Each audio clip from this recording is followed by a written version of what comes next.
হাওড়া লিলুয়া ভট্টনগর ভেরিতে জলাশয় থেকে ছাত্রের দেহ উদ্ধারকে কেন্দ্র করে চাঞ্চল্য এলাকায়। হাওড়া লিলুয়া থানার অন্তর্গত ভট্টনগর ঘুঘুপাড়ার আমবাগানের বাসিন্দা একটি 14 বছরের স্কুল ছাত্র, নাম রোহিত মাইতি। ভট্টনগর কুলকমিনি স্কুলের 8ম শ্রেণীর ছাত্র রোহিত। সে গতকাল বিকেলবেলা তার বন্ধুদের সঙ্গে ফুটবল খেলার নাম করে বাড়ি থেকে বের হয়। গভীর রাত হয়ে গেলেও সে বাড়ি না ফেরায় বাড়ির লোকেরা তার ওই বন্ধুদের বাড়িতে গিয়ে খোঁজ করতে থাকে। বন্ধুদের থেকে বাড়ির লোক জানতে পারে, বন্ধুরা বলে ও ওখানে খেলছিল, তার আগে চলে এসেছে। তারা কিছু জানে না।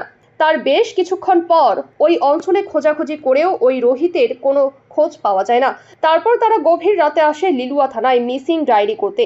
এরপর গভীর রাতে মিসিং ডায়েরি করার পর তৎক্ষণাৎ লিলুয়া থানার পুলিশ প্রশাসন পুলিশ বাহিনী নিয়ে এবং বাড়ির লোকের সঙ্গে নিয়ে সারা রাত ধরে খোঁজ চালাতে থাকে রোহিতের। কোনো রকম খোঁজ পাওয়া যায়নি রোহিতের সারা রাতে। তারপর পুলিশ প্রশাসন থানাতে ও রোহিতের বাড়ির লোক বাড়ি ফিরে যায়। কিন্তু আজ 14 তারিখ সকালে ওই ভেরি অঞ্চলে সাধারণ মানুষরা প্রাতঃভ্রমণ করতে যায় মুক্ত বাতাস নেওয়ার জন্য। তখন ওই ভ্রমণকারীরা ভেরির একটি জলাশয় থেকে একটি ছেলের দেহ ভাসতে দেখে। তখন তারা খবর দেয় লিলুয়া থানায়। তৎক্ষণাৎ লিলুয়া থানা থেকে পুলিশ প্রশাসন পৌঁছে যায় ভেরিতে এবং দেহ উদ্ধার করে রোহিতের। পুলিশের তরফ থেকে বাড়ির লোককে খবর দেওয়া হয় এবং তারা এসে দেহ শনাক্ত করে। এই দেহ উদ্ধারের পর পুলিশ তার তদন্ত শুরু করেছে।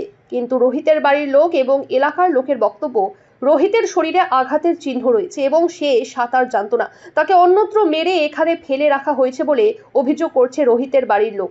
এই বিষয়ে পুলিশ প্রশাসনের কাছে জানতে চাওয়া হলে পুলিশ প্রশাসনের তরফ থেকে জানানো হয় বিষয়টি তদন্ত সাপেক্ষ। ময়না তদন্তের জন্য দেহ পাঠানো হয়েছে। ময়না তদন্তের পরেই সঠিক বিষয়টি জানা যাবে বলে মনে করছে লিলুয়া থানা প্রশাসন মহল। আমার স্বামী গেছিল ডায়েরি করতে, মিসিং ডায়েরি।